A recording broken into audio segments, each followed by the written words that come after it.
Namaste viewers, welcome to Avinash Bio category.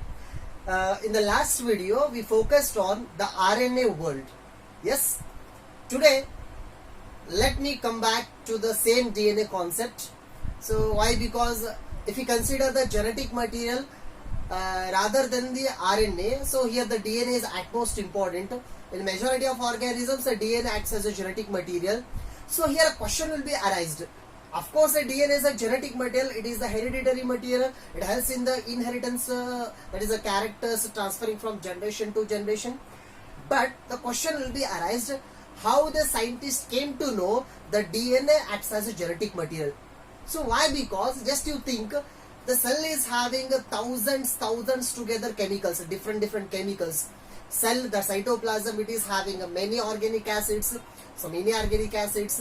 It is having vast of enzymes, protein content, carbohydrate, lipids. So many materials are present, vast of materials, chemicals present in the cell cytoplasm or in the nucleus also. But thing is, how the scientists came to know the DNA is the genetic material. So this is the utmost important thing.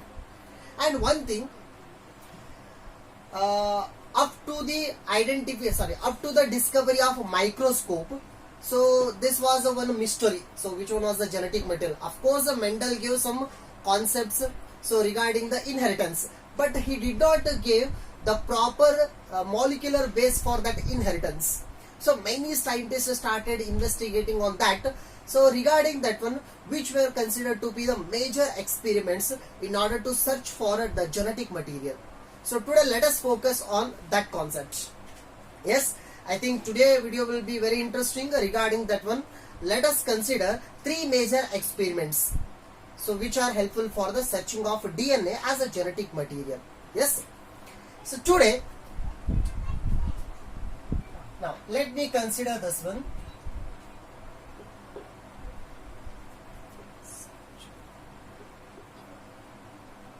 Search for genetic material. So how this search investigation started? So in order to find out which molecule is exactly acting as genetic molecule, genetic material in the cell. Yes. So this was the question. So here in that search, if you consider a little bit brief history regarding this genetic material, that is in the DNA, and one more thing I am telling you, now we don't know which one is the genetic material, but just we know the genetic material, DNA is the genetic material. But if you go back to that time when the search was started to find out the genetic material, at that time we did not know about the DNA content exactly, its molecular properties. So here in 1868, a scientist, a major scientist, Friedrich Muscher,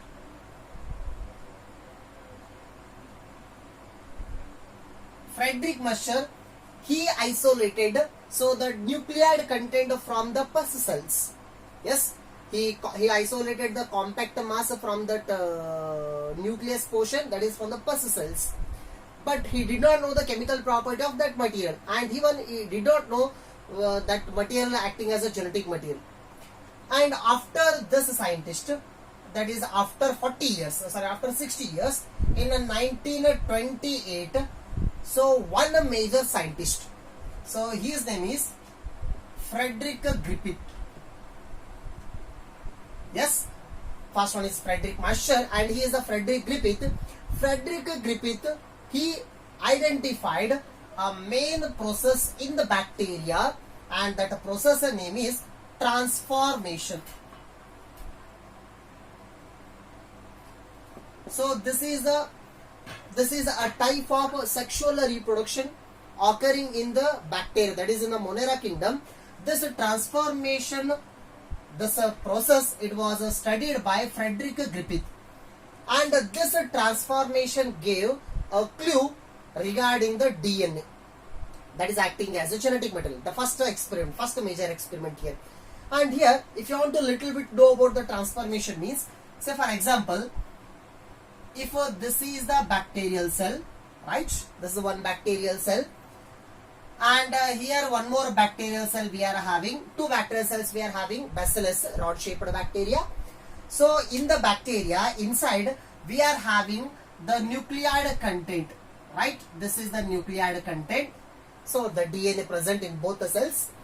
Now here, if this cell, this is the first cell, second cell, if the first cell get killed, get ruptured because of the heating, by the heating, if we kill this cell, means the total cell will be disrupted. This total cell will be disrupted, and inside the DNA becomes fragments, and those fragments get attached.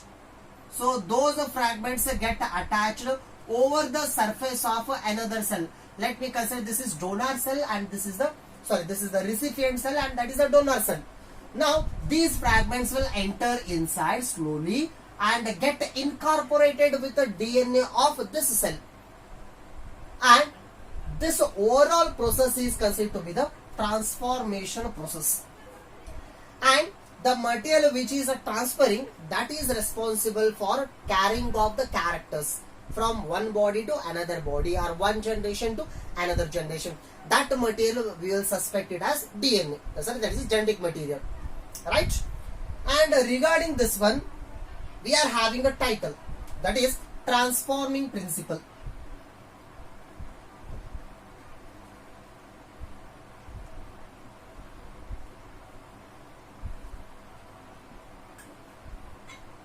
So here, transforming principle, it is also referred to as a Griffith experiment.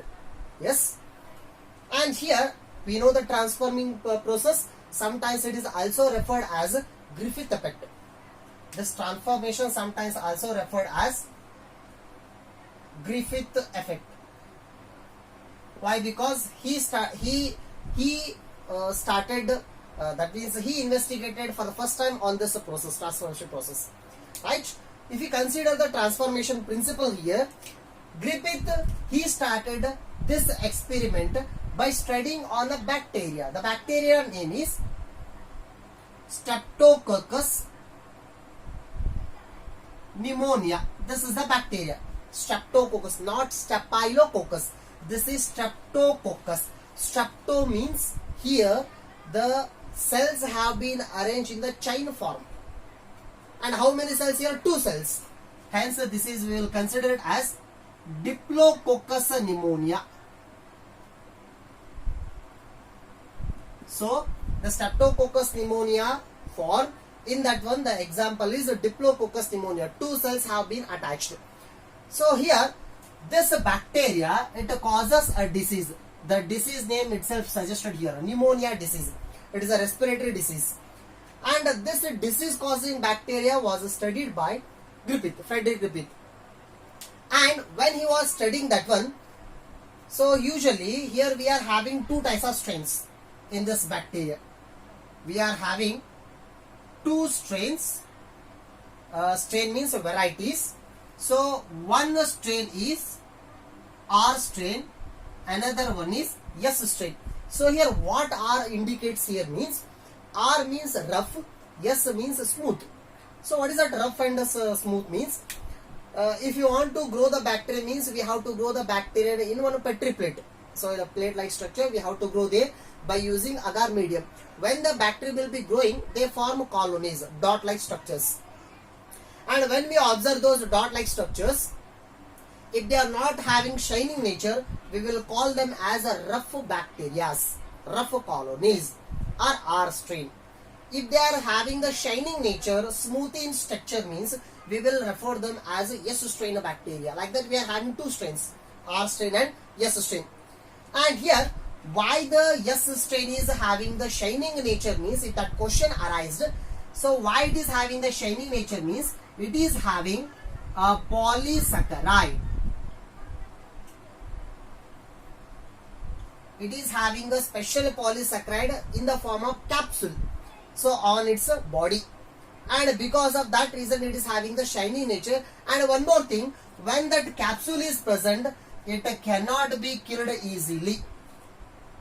Yes, this bacteria is virulent. We will consider this form as virulent. Virulent means it is dangerous, or it is considered to be the pathogenic because of this capsule layer. But R strain do not have this capsule, it will not produce that polysaccharide material over its body. So hence we can kill this R stain easily, and because of that reason we will consider this R stain as non-virulent. Yes. So this is the basic thing, R stain and S stain.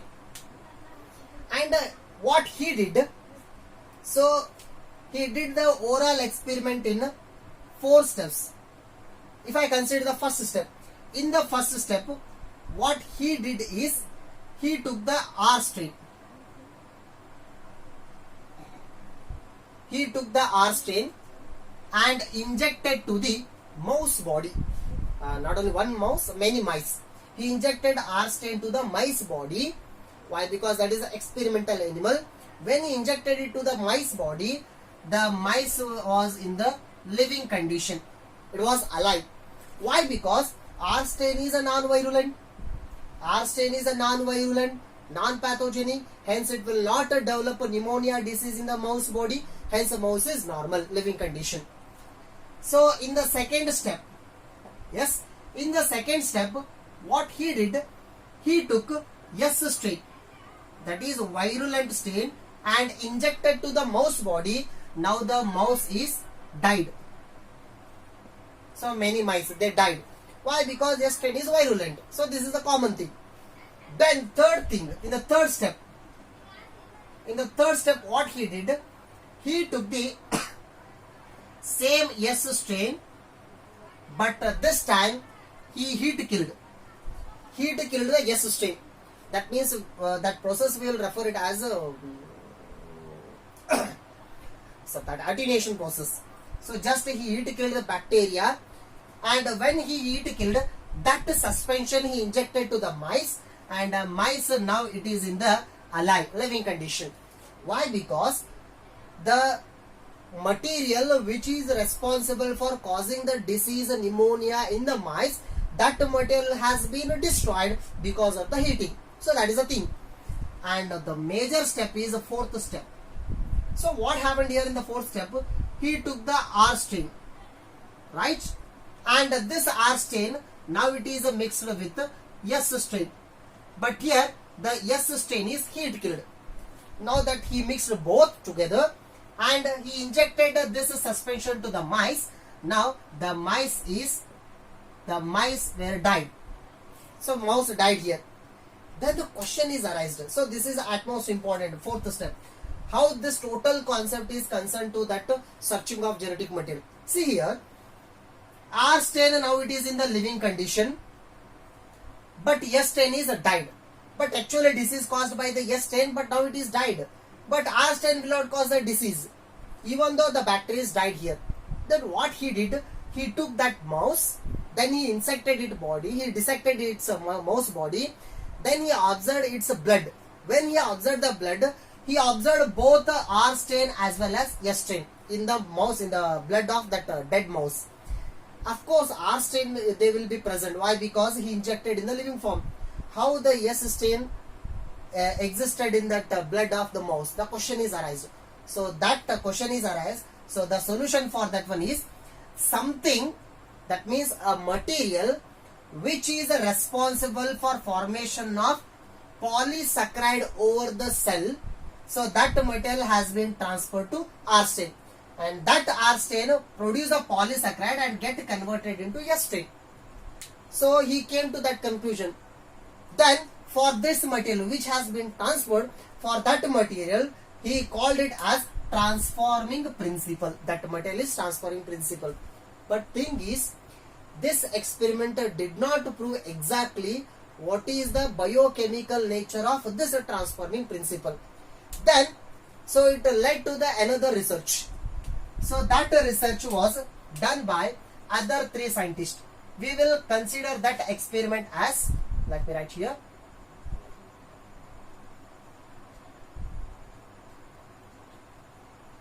biochemical analysis of Griffith experiment. So this is another interesting thing. What Griffith did, so he stopped here, he gave one conclusion. So that depending on that conclusion, depending on this oral procedure, so Next, three scientists made biochemical analysis. Why the title biochemical analysis means he identified that something is transferring from S strain to R strain, but its chemical nature was unknown.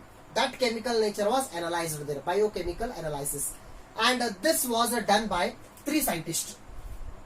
So one is Avery, second one is McLeod, and another scientist is McCarthy. Avery, McLeod, McCarthy. So these three scientists in the year 1944. So they analyzed the same experiment in a different way. So here what they did is just observe. And one more thing. So on this experiment basis only they continued that experiment. This is the, so that total portion is continuation of this experiment just. But thing is, this overall process was done in the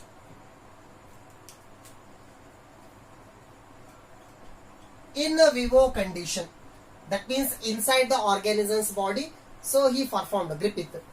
So that experiment is in vitro experiment, that is. So this is in vitro.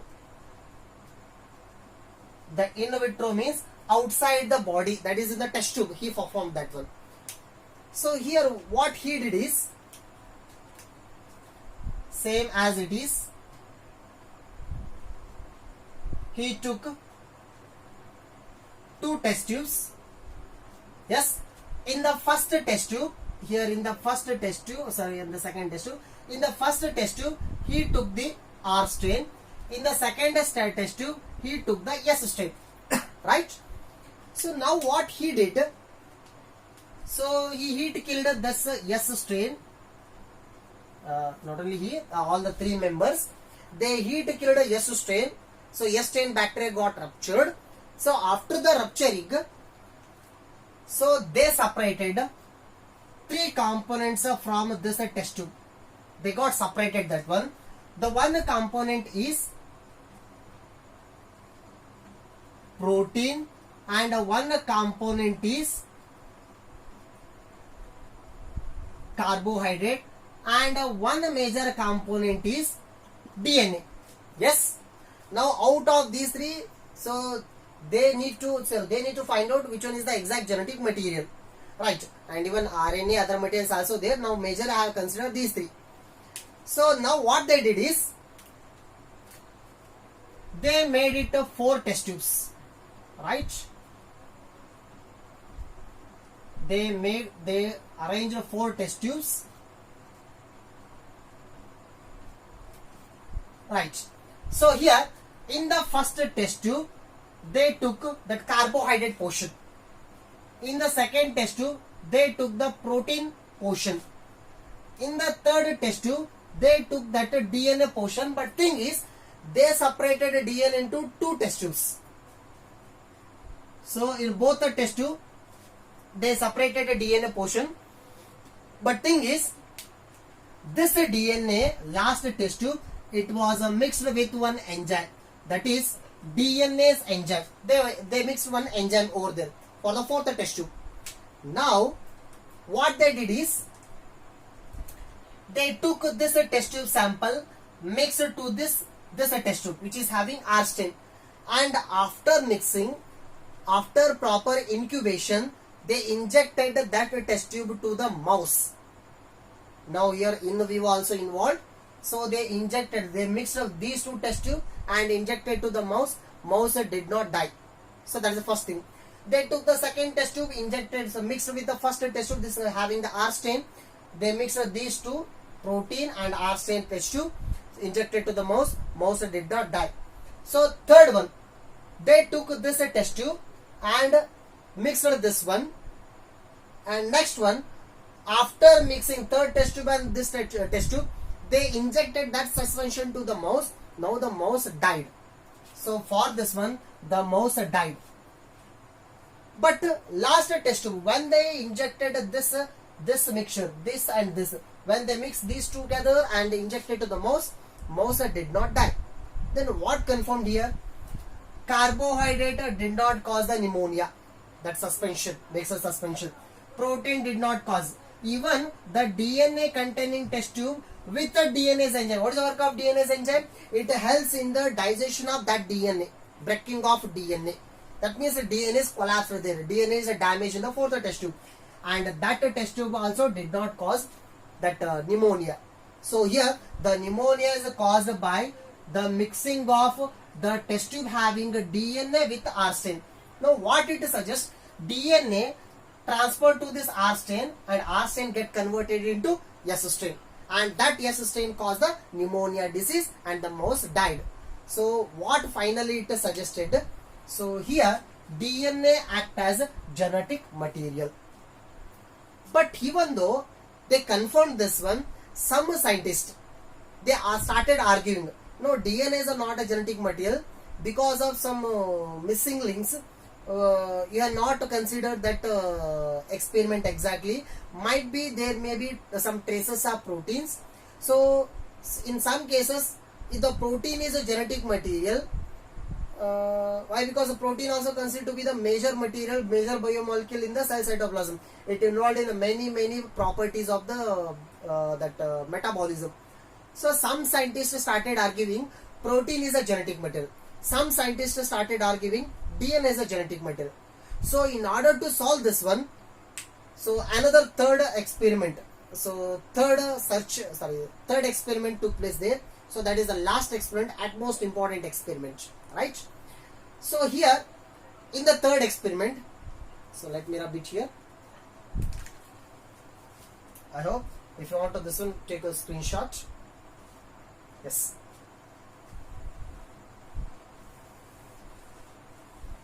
Right. So in the third experiment, that is in the third investigation, we confirmed DNA is the only genetic material, not the protein. So what is that experiment? How we confirmed that one? Right. So the third experiment, last one is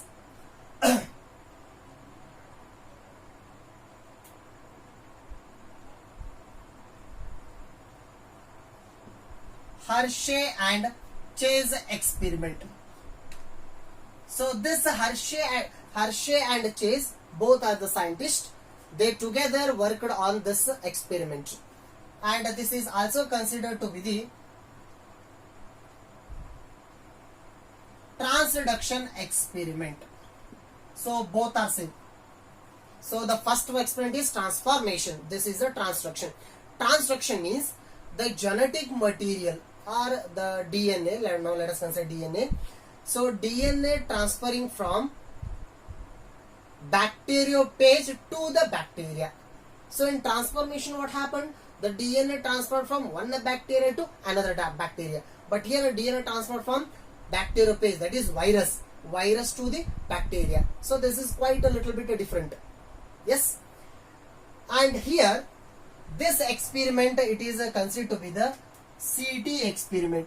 That means a confirmation test to prove the DNA as a genetic material. So in our chemistry lab, we will perform this one usually.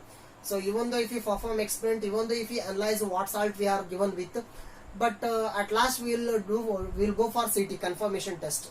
So what is that exact salt that we are given with? So like that here, Hershey and Chase made experiment in order to avoid the confusion which one was exact genetic material in the protein and the DNA. So right, what they did is, here they took two organisms.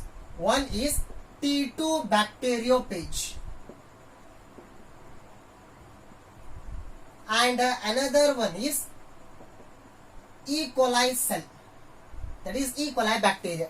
So here T2 bacteriophage is a DNA bacteriophage, and this bacteriophage, it will infect this E. coli cell. E. coli cell is present in our colon, and it forms a microflora in our colon, that is in intestine. So this E. coli cell, it is infected by this one. Why they consider this? Of course bacteria is okay here. Why they considered this virus? So why? Because if you observe the structure of the virus, so it will be looking like this. Let me draw here. So this is the virus structure.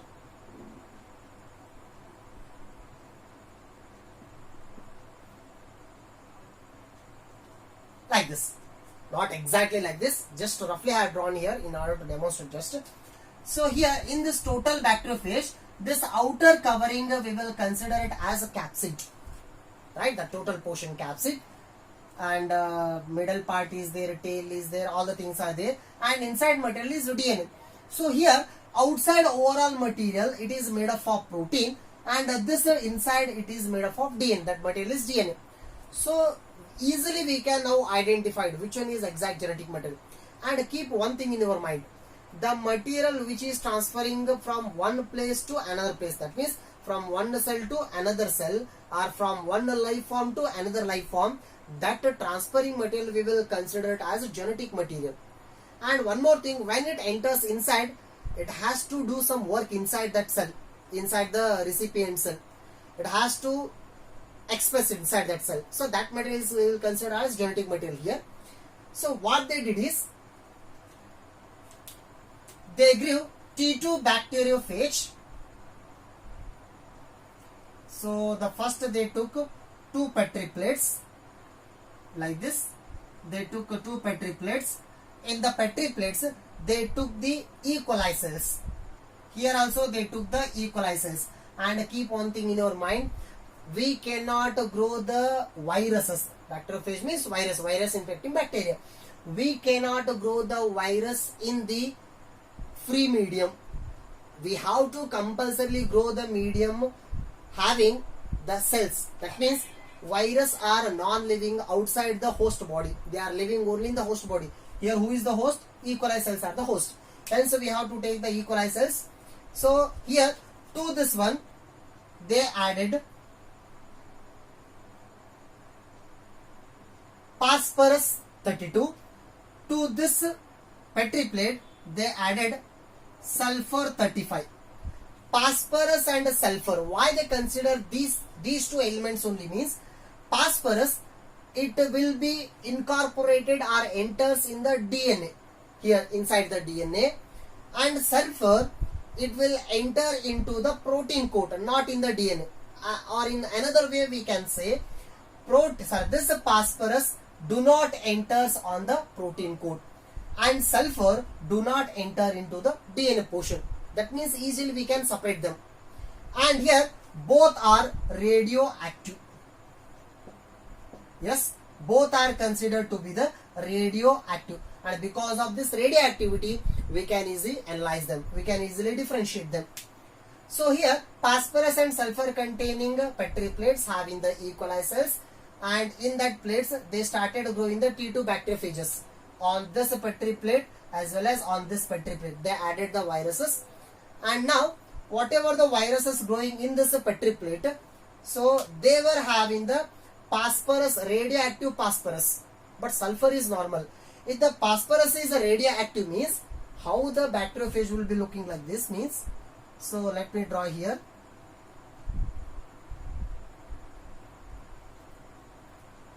Yes,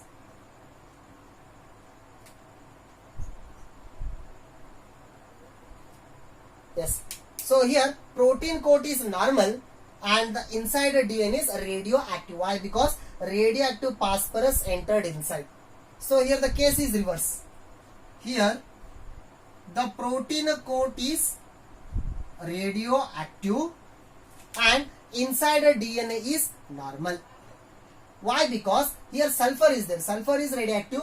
Sulfur enters into protein coat. In the protein coat, this total oral capsid, that oral capsid of protein coat, so that is having majorly 2 amino acids. One is methionine and another one is lysine. Methionine and lysine, these two are the sulfur containing amino acids. Both are present in the capsid here. And here the methionine, as already we know, methionine is the first amino acids formed during the translation process, during the formation of peptide chain. So the sulfur entered here. Now here this side DNA is radioactive, protein is normal. This side DNA is normal and protein coat is radioactive. Now both these bacteriophages infected to the E. coli cells, right? They infected to E. coli cells. Now here starting both the E. coli cells here, both are having normal DNA. So both the E. coli cells are normal. After the infection, this step we will consider as infection. After the infection, so here radioactive DNA entered in the E. coli cell. Why? Because here radioactive DNA is there, and that side normal DNA entered. Right? Now, already I have told you, during the transformation, the entered DNA will integrate, will mix up with the host DNA. Now it is mixed with host DNA, it is also mixed with host DNA. And now this E. coli cell is radioactive. This is radioactive, and this cell is non-radioactive. So this is the thing. So this cell is radioactive. Why? Because it is infected by the cell which is having radioactive DNA. But here it is not radioactive. Why? Because it is infected by the virus which is not having the radioactive DNA. So what it clearly suggests, the entering material is DNA, protein remained outside. It will not enter it inside. And how they confirm that one means, so here when the virus infected, so when the bacteriophage infected, so its a protein coat remained outside, only DNA entered inside, and now it is present in the mixed form. That means virus outer part, protein coat, and the bacterial cell, now both have been attached in the mixed form. So here the viral protein coat, you will call it as ghost, or we will call it as that capsid. Protein coat is remained outside. Now this total suspension, now imagine it is present in the test tube. Now the test tube is rotated in what speed? That is a 10,000 RPM speed. So what RPM indicates? Rotation per minute. In 1 minute, say for example, if this is a test tube, inside the test tube we are having the E. coli cells attached by the capsids. See here capsids. Now this test tube is rotated in 1 minute. We have to rotate the test tube in 10,000 times by using the centrifugers, ultra centrifugers we are going to use there. And now both get separated. That means, so let me draw here last one. So this is the protein, E. coli cell, and this is the protein coat. So both get separated here, and now here inside, let me show, this is the radioactive DNA. That protein coat is remained outside. So here E. coli cells are showing the radioactivity, and E. coli cells are having the heavy weight, hence they got settled in the downside of the test tube. And protein coat being a lighter, they will be form a supernatant. Supernatant do not show the radioactivity. Why? Because their protein coat is present. Protein coat is not non-radioactive. E. coli cells which are present at downside of the test tube, they will show the radioactivity. So it clearly suggested that DNA is confirmed to be the genetic material. Finally it is confirmed. So this experiment. So actually the journey started from the Griffith. So Griffith, he gave the clues regarding the genetic material. By using the clue, next 3 scientists, Avery, McLeod and McCarthy, they continued his experiment, and they also said that DNA is a genetic material. But thing is, some scientists started arguing protein as genetic material, some scientists started arguing DNA as a genetic material. In order to avoid that confusion, finally Hershey and Chase made this experiment, and they proved DNA is a genetic material. Right? So these are the some research background related to the searching of genetic material. Right? I think today video is interesting one. So I hope you have understood the concept what I have given right now. So in the next video, let me come with that concept of replication. So this is at most important, another major concept from this chapter, replication, in the next video. Yes, thank you.